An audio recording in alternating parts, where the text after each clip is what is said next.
Hey everyone, welcome back to Auto Anatomy. My name is Sean. Today we're doing something a little bit different. Instead of bringing a classic car back to life, we're working on this.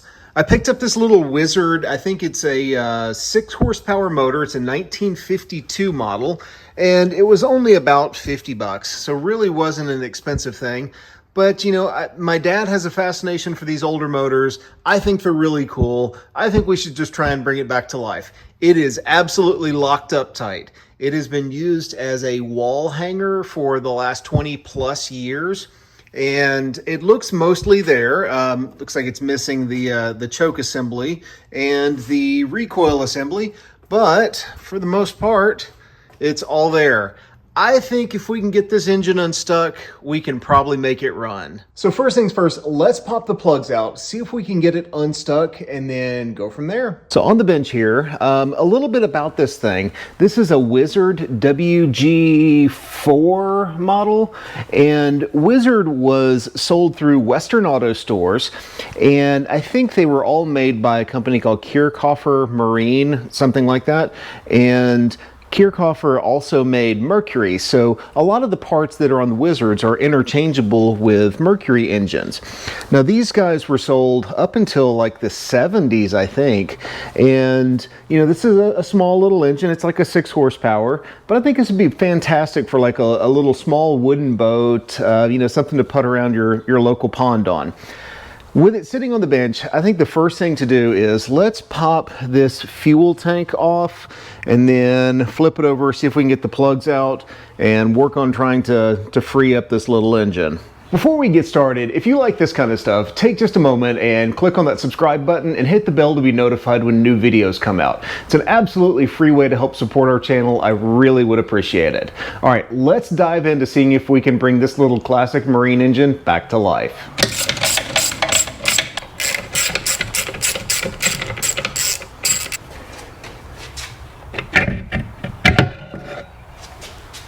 With the fuel tank off, we can now pop the spark plugs out and see how locked up this thing really is. Huh. Okay. You know, one of the things that I love about working on old things is the quality of fasteners and hardware is just so much better than on modern things. You can take an old rusty engine and sometimes just take them apart like they were brand new. All right, now that we've got the plugs out of this thing, let me see if I can see down into the bores. So I don't know if you're going to be able to see down in there or not, but it looks like at some point somebody tried to free this thing up and was banging on the piston itself. I'm hoping that we didn't do any damage by doing that. It just looks like this thing has just been sitting for a long time. I'm pretty sure we can get it freed up. I'm a little concerned about, you know, any damage to that piston now. So when I'm trying to free up an engine, I usually mix up a 50-50 mixture of ATF and acetone and just let it sit in there for a while. So I'll probably just take like a propane torch, heat the cylinders up, pour in that mixture of ATF and acetone and let it sit for a few days, see what happens when we come back.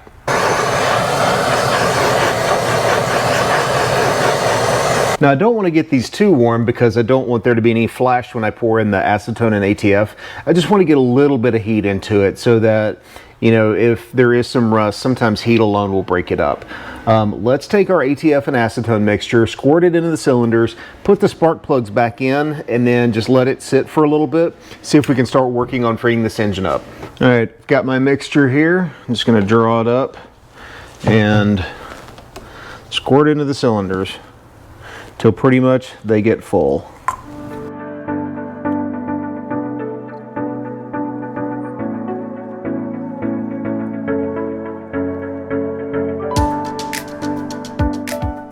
Oh, this cylinder, this one must be down because it's taking a lot of liquid.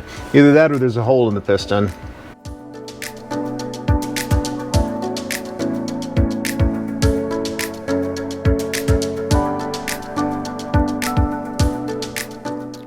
Or the other option that I hadn't even considered was that the cylinder was down far enough where all of that was coming out of the exhaust. So I just filled up probably 150 cc's into this this engine, and a good bit of it ran out of the exhaust. So at least I know where the exhaust port is now. It's down here right at the foot, and that's at least open. So we'll let this sit for a while and then see if we can get this little engine to break free. This has been sitting for a few days. Let's see if we can clean out well,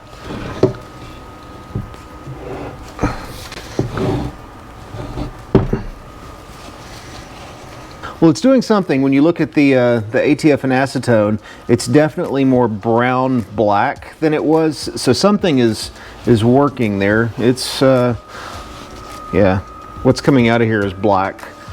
So I think we've just got some rust and maybe some old gas that's varnished up into the cylinders, and hopefully a little bit more heat, we can just work this thing loose and get it broken free. All right, I've been working with this for about the last 30 minutes, just heating up the cylinders gently, and then just I put a strap wrench around the flywheel and finally got it to break loose.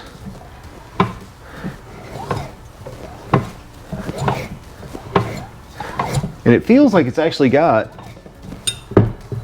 yeah, it's got good compression, at least on that cylinder. And that was the one that had the hammer marks on it. Yeah, this thing's got great compression. I don't know if you're gonna be able to hear this.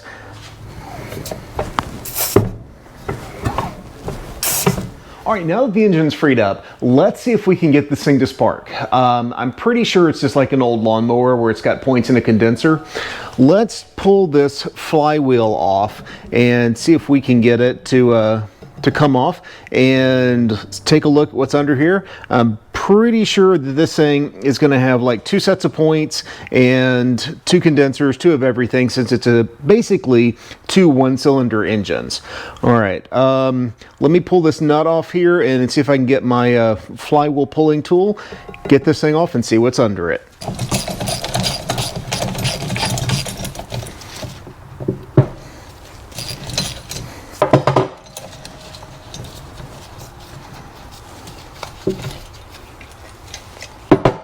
So at some point, this has been worked on. You can see it's got a ring terminal that has either been cut or is just broken over time.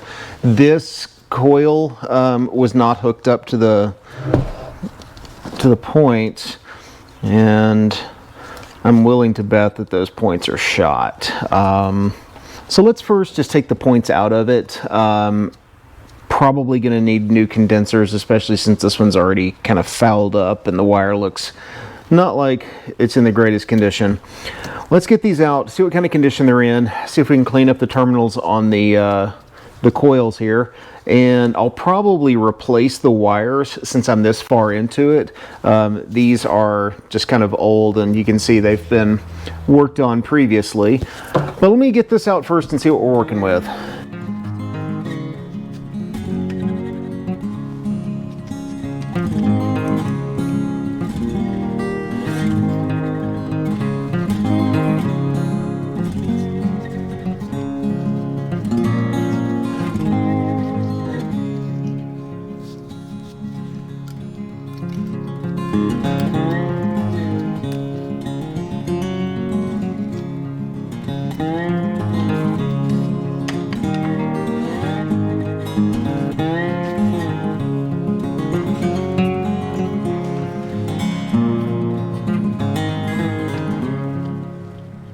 So with these on the bench, they actually don't look as bad as I thought they would.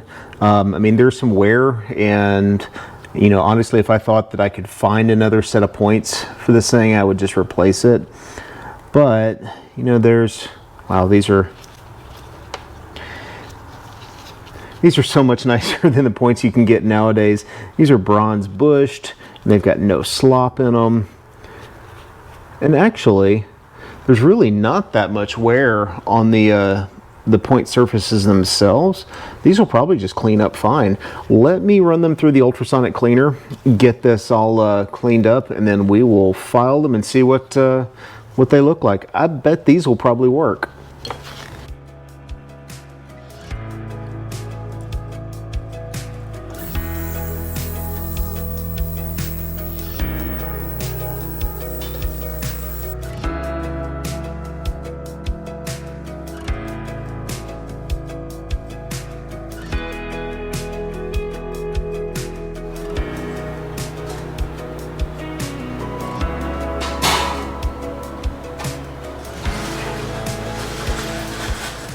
fresh out of the parts washer, and these things look pretty great.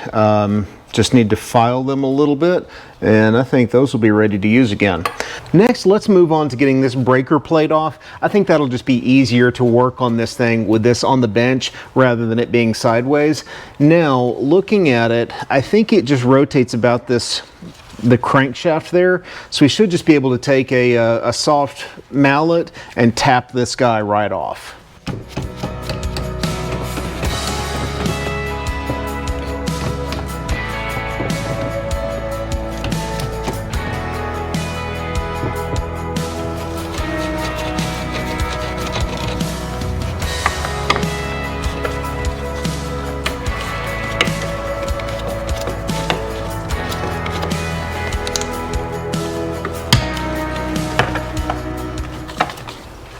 Hopefully you can see this, but these plug wires, these are old solid core wires, and they are held to the coil just with the wire bent over that little tab.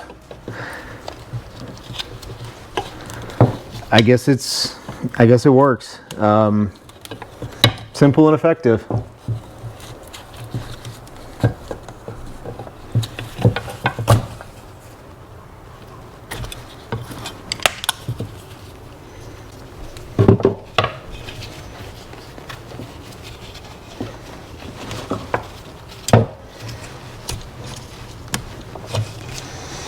All right, let's get this cleaned up, and then we can start working on getting the coils cleaned up, get the points put back together, and hopefully after all that, we'll end up with some spark.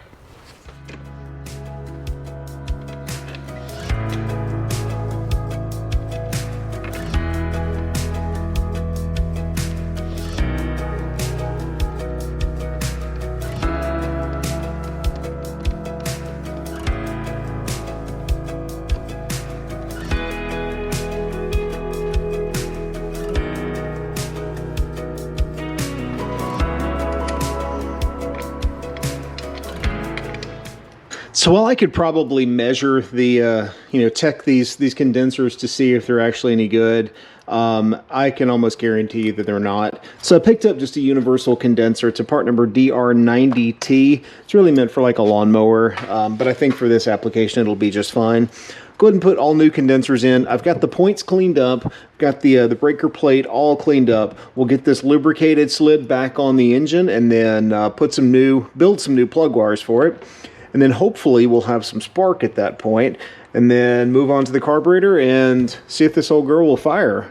All right, I've got the breaker plate all back installed, got the points cleaned up, new condensers, went ahead and made some new plug wires for it. They're solid core, and you can see here they just kind of twist around the coil here, and that's how they make connection, but I guess they work. We'll set the point gap and then put the little magnet flywheel back on, spin the engine over, and hopefully we'll have spark at that point. Okay, with it all back together, I think we should have spark. And it looks like we do. So now we can move on to the carburetor. Next up is we've got air, we've got spark, we need some fuel. So this carburetor is probably just full of varnish. Thankfully everything, wow, looks like it's moving okay. When I open and close the throttle, at least the throttle plate here is not stuck, but I suspect that this thing's pretty dirty. So let's get this thing off and run it through the ultrasonic cleaner. And I think I'm also going to replace this base gasket just because it's on the intake side and two-strokes are pretty sensitive to vacuum. So I'll pull this plate off, probably just make a new base gasket, and then we'll get the carburetor back on board, and then I think we're ready to try and fire it up. Oh, well, we need a fuel tank, but we can maybe try and fire it up without a fuel tank at first.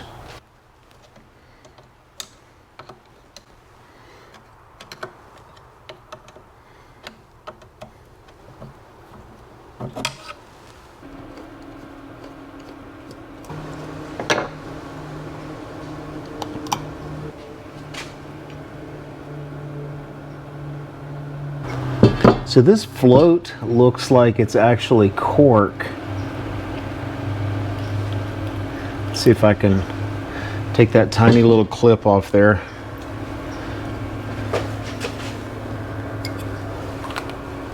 Yeah, it's an actual legitimate cork float. How cool. But it still works.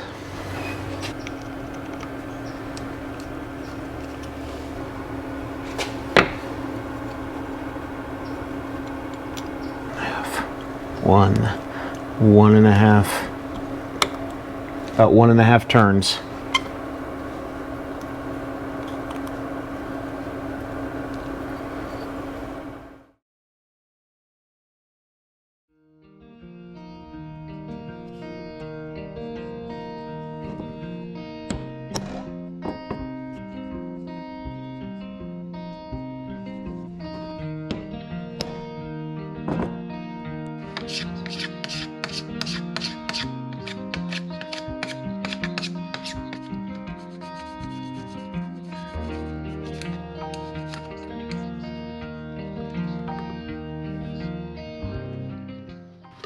We need to punch these holes out just a little bit larger.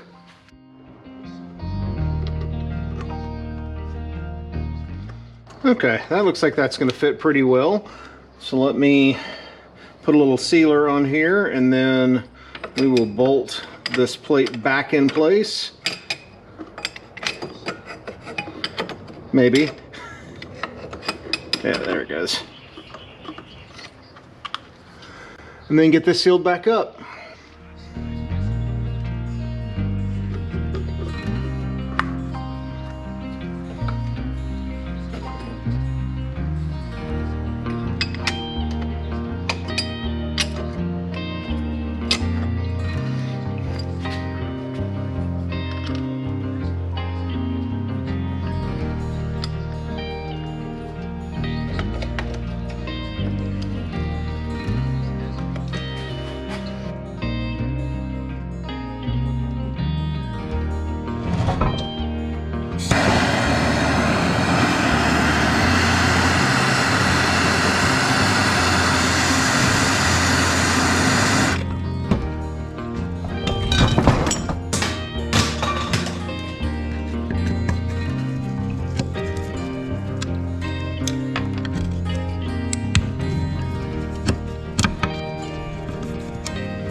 Okay, let's take this thing apart and see what's in here. Oh, that's crusty. But now I get a chance to clean that out and put a new seal in here, so hopefully this thing works. Ugh, look at that. That's nasty.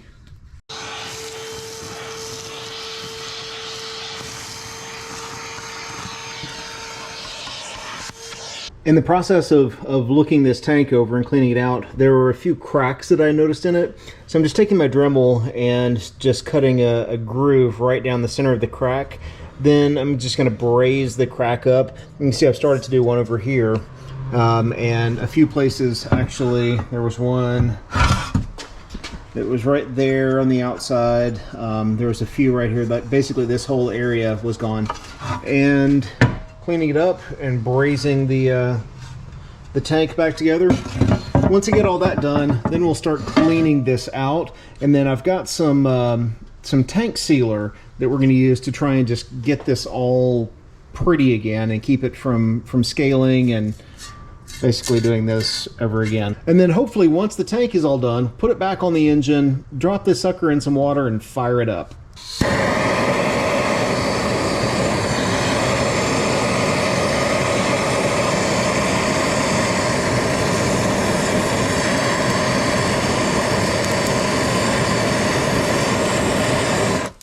Alright, we're all brazed up and ground down. I think now we are ready to start the cleaning process.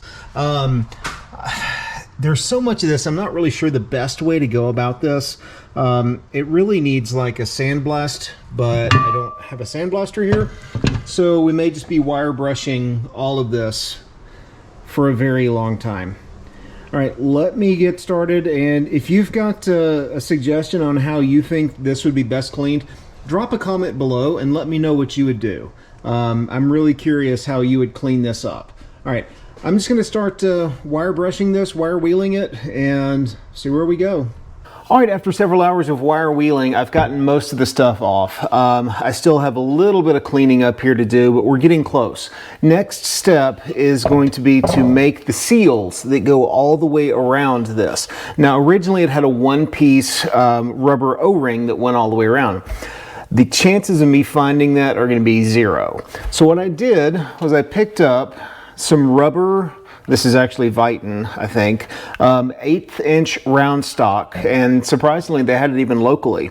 And we're going to make a new O-ring. So basically we're going to press this into the ridge all the way around, cut it, glue it so that we have one continuous piece, and then I'll take some gas tank sealer and go all the way around it to bed this in. Then we'll set the top piece on, tighten it down, and then finish up the cleaning process. We're gonna rinse the tank out, and then I've got some POR 15 tank sealer just to make sure that everything is nice and sealed, just so we don't have any issues at all with the tank leaking when we go to put this thing back in the water. So let's get started making this O-ring, and then we can finally join the tanks back together.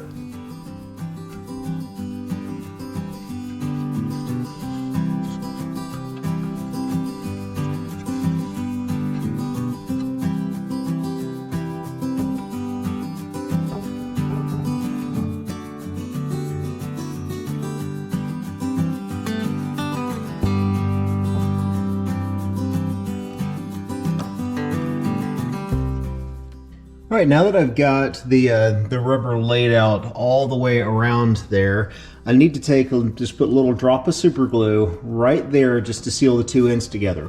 I'm going to take it out first because I don't want to glue it into the aluminum yet, and then we're going to put some fuel tank sealer on here, lay the gasket back in place, and then join the two halves again.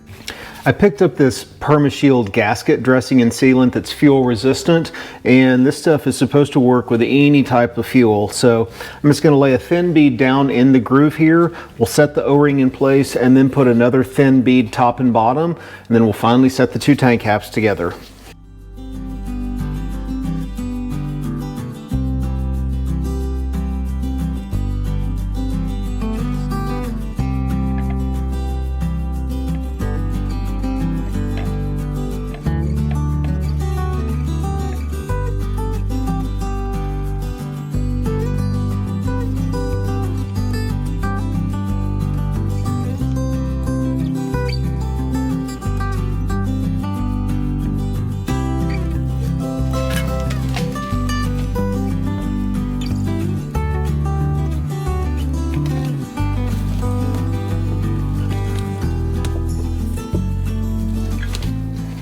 A couple of those screws broke off when I was taking it out, so I ended up buying some weird size. They're like 1232 screws or something like that. So I picked up a few hex head ones. I know they don't really match, but you won't see them anyway.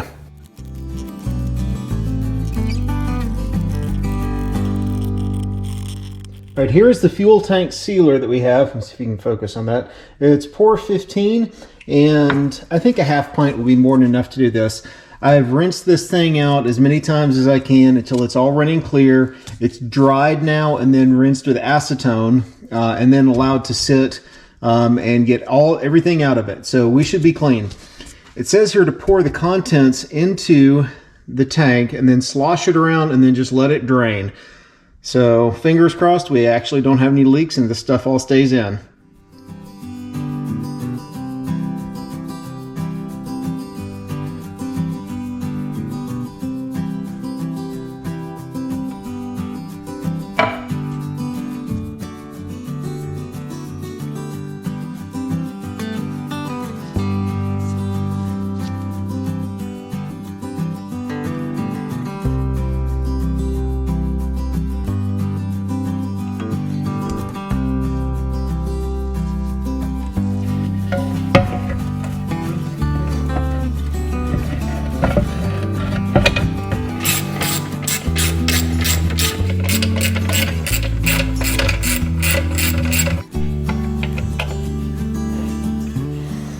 All right, we've got it all wrapped up. Here is the finished product. I cannot wait to go put this thing into some water and see if it runs. In fact, Let's try that now. The time has come. Let's see if this little thing will fire up. I've made just a little makeshift test tank with a sawhorse and a trash can. Got some water in there, put some fuel in there, and have made a very high-tech starting rope here since the recoil mechanism is broken. So let's turn the fuel on and see if we can get this thing to fire up again. Oh my gosh, it started right up. And we're leaking fuel. Let me turn that down a little bit. Probably is going to need a new float, but it started. Ooh.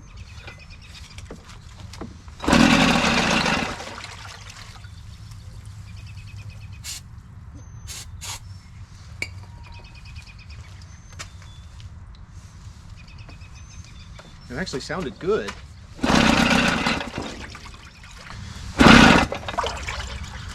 Well, it fired once. Let me play with the carburetor. I think it's got a little fuel leak. See if that helps.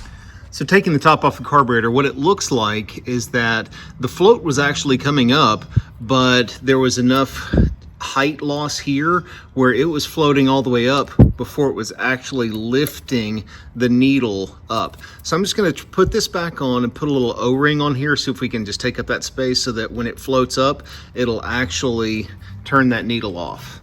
Because when we turn the fuel on, let's see if you can see this, it actually works. So the needle is working, it's just the float has a little too much slack in it. So let me try and space that out and see if that'll work. With the little O-ring on there, and I tightened up the little clip that holds it a little bit too, turn the fuel on, and no more leaks. And in fact, when we push it down, fuel comes up, and then the needle and seat seals it. All right, let me get the top back on here and we'll try this again. Okay, so it doesn't want more throttle. I think we're still just a little bit lean. Okay. Man, it's close.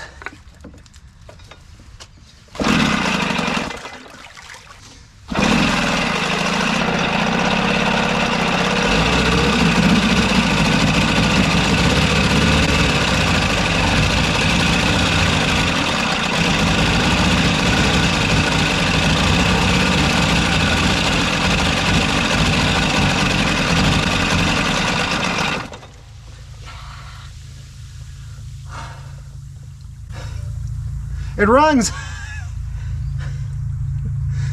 All right, now it needs a little tuning, but it runs. It's come back to life.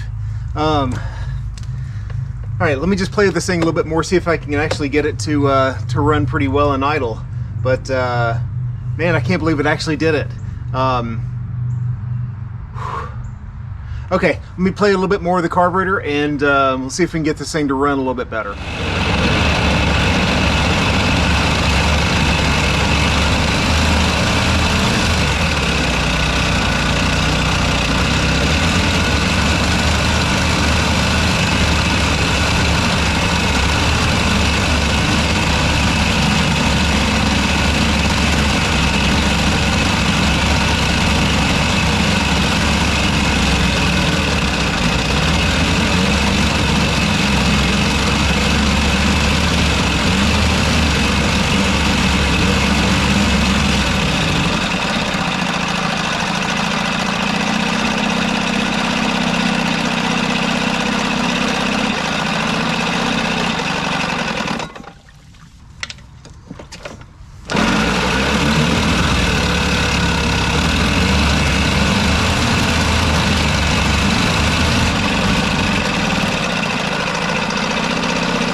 So overall, I could not be happier with the way this thing is running. When I say I haven't put much into it, the only new parts on this entire build have been some new plug wires and a couple of gaskets that I built. It even has the same spark plugs that it came with. So after sitting on someone's wall as a decoration for 20 years, we've brought another classic back to life. Now that I've got a motor, maybe I need a boat. Before you leave, make sure you click on some of the other videos we have. We've got a new video coming out on our flooded Corvair coming out probably next week, and it's one that you do not want to miss. Also, if you like this kind of content, click on that subscribe button and hit the bell to be notified when new videos come out. It's an absolutely free way to help support our channel, and I really appreciate it. Thank you so much for watching. God bless, and we will see you next time.